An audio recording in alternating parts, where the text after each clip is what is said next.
Hello and welcome to the Daily Scripture Podcast. My name is Jerome Lavelle, and I hope that you're having a great day today. Well, today we will be looking at 1 Kings chapter 2, verses 1 through 4 and 10 through 12. When the time of David's death drew near, he gave these instructions to his son Solomon. I am going the way of all flesh. Take courage and be a man. Keep the mandate of the Lord your God. Follow his ways and observing his statutes, commands, ordinances, and decrees as they are written in the law of Moses, that you will succeed in whatever you do, wherever in turn, and the Lord may fulfill the promise he made on my behalf when he said, if your sons so conduct themselves that they remain faithful to me with their whole heart and with their whole soul, you shall always have someone of your line on the throne of Israel. David rested with his ancestors and was buried in the city of David. The length of David's reign over Israel was 40 years. He reigned 7 years in Hebron and 33 years in Jerusalem. Solomon was seated on the throne of his father David, with his sovereignty firmly established. Today in the first book of Kings, chapter 1, verses 1 through 4 and 10 through 12, we hear bits of the story of the transition from David to Solomon as king of the Israelite people. In this account, David is nearing the end of his earthly life, and he knows it, and he is giving and confirming instructions and last important words to his son, Solomon. The passage doesn't give us specific details of the setting, but what comes to mind for me are those times in movies or books or TV scenes where some great patriarch, the king, the dad, the boss, is on his deathbed and he draws his favorite son or daughter or brother or important person near to deliver a critical last message. Today we have David in perhaps a scene like that, saying to Solomon, I'm dying soon, my dear son, take courage. All people are born and will die, and my time has come. I implore you to keep the mandates of God in all you do, his statutes, his ordinances, mandates and decrees, and I assure you that if you do this, you will have success in all you do. And if your sons and their sons and their sons likewise do so, the Lord will keep his promise to our family line to have us continuously placed in the kingship of leading the Jewish people. Now, on the surface, this is an interesting and in some ways a very personal interaction that we get to hear today. Solomon listened to his father David that day and did lead an important life, but if you know the story of Solomon, he also did fall from the Lord as well. However, at the time of these words that we hear today, Solomon understood and acted accordingly. And what this has me thinking about today in my reflection is the term legacy.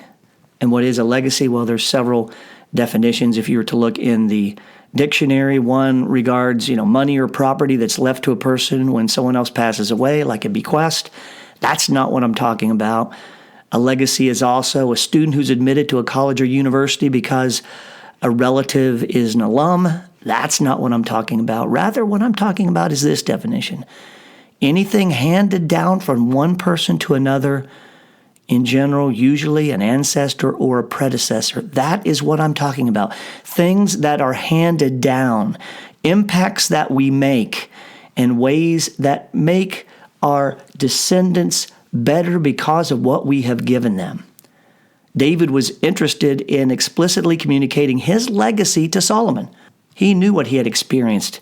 He knew what mistakes he had made, how he had failed, how he had succeeded, and he hoped to hand down certain things to Solomon. So I asked myself, what will my legacy be in my family, my faith community, with my friends, at work, or in my profession or career, or more broadly in the world?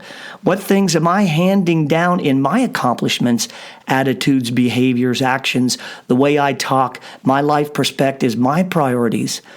What things will be highlighted in a more tangible level in my obituary? What will people say about my time on earth after I am gone? Pretty heavy stuff to think about, I admit, but important stuff. If we want to be seen by others and God in a certain way, we should behave in that way. If we aspire to have certain adjectives associated with us, we should act in ways that promote that association.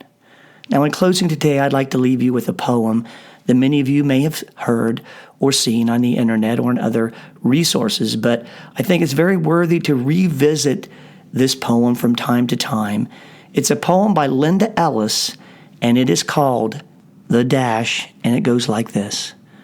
I read of a man who stood to speak at the funeral of a friend. He referred to the dates on the tombstone from the beginning to the end. He noticed that first came the date of birth and spoke the following dates with tears. But he said what mattered most of all was the dash between those years. For that dash represents all the time that they spent alive on earth, and now only those who love them know what that little line is worth. For it matters not how much we own, the cars, the house, the cash. What matters is how we live and love and how we spend our dash. So think about this long and hard. Are there things you'd like to change? For you never know how much time is left that can still be rearranged. If we could just slow down enough to consider what's true and real and always try to understand the way other people feel and be less quick to anger and show appreciation more and love the people in our lives like we've never loved before. And if we treat each other with respect and more often wear a smile, remembering this special dash might only last a little while. So when your eulogy is being read with your life's actions to rehash, would you be proud of the things they say about how you spent your dash?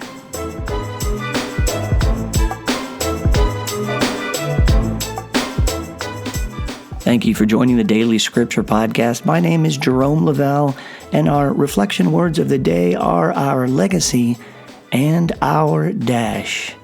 Until next time, be well and be blessed.